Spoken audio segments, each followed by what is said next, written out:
For 3 months, I'd been seeing a guy named Rex, a total stranger I'd only met online. We were in the thick of it, that honeymoon phase where every night my phone would blow up with messages that made my pulse jump.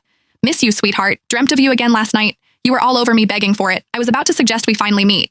But then he sent me a picture, a casual shot of his desk, and I saw something familiar, the crest of the Falcone crime family. And I work for a company owned by the Falcones. For 3 months, I'd been sexting a dangerous man, a made man in the mafia, who could be right under my nose. And just when I was trying to figure out who he was, I saw them. The custom black onyx cufflinks I'd picked out for Rex. On my boss, Marco's, wrists. What are you up to? My thumbs flew across the screen. I hit send. I stared at the chat, waiting for the man I knew only as Rex to reply. This had been my ritual for the past 3 months. I'd added him on a whim. We hit it off instantly, falling hard and fast until things got intense. My phone vibrated. It was a picture, a side shot of his computer desk. A few files were scattered next to the keyboard.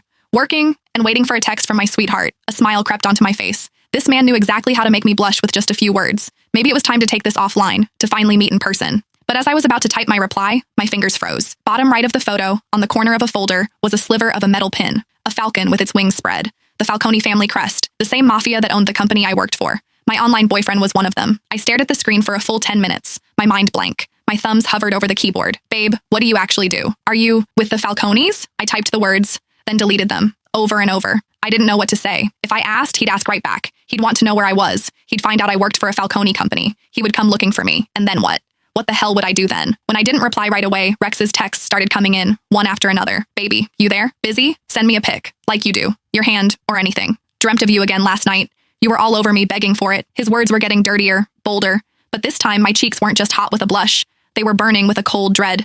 For 3 months, I thought I was talking to some normal businessman, a guy who was exciting and new, but safe. I might work for the mob, but I never, ever wanted to be with a mobster. That was a death wish. And to think I'd been trading my deepest fantasies and whispering my secrets to a made man. My phone buzzed again, a voice call. I couldn't answer. He'd hear the panic in my voice. I fumbled with the screen, declining the call. Then I quickly typed out a lie. In a meeting, honey. Talk later. He seemed to buy it. A moment later, he replied, waiting for you. I closed the chat and took a deep, shaky breath. I needed to calm down, think. First, I had to figure out who he was. Was he some low-level muscle or a high-up manager? Second, what was I going to do? Risk it and keep this going or run for the hills? I opened our chat history, scrolling through our old messages, searching for clues. We'd both been careful about privacy, never sharing details about our work or personal lives. But one thing stood out. He'd once sent me an Abby pic from a gym mirror. His stomach was perfectly defined, and just below his left ribs, there was a black tattoo. It looked like some ancient, cryptic symbol, all sharp lines and mystery. It was the only identifying feature I had. The problem was, I couldn't exactly start ripping open shirts at headquarters to play a game of Find the Tattoo. Back at my desk, I scanned the office. Men in expensive suits with stone-cold faces prowled the halls. Any one of them could be Rex.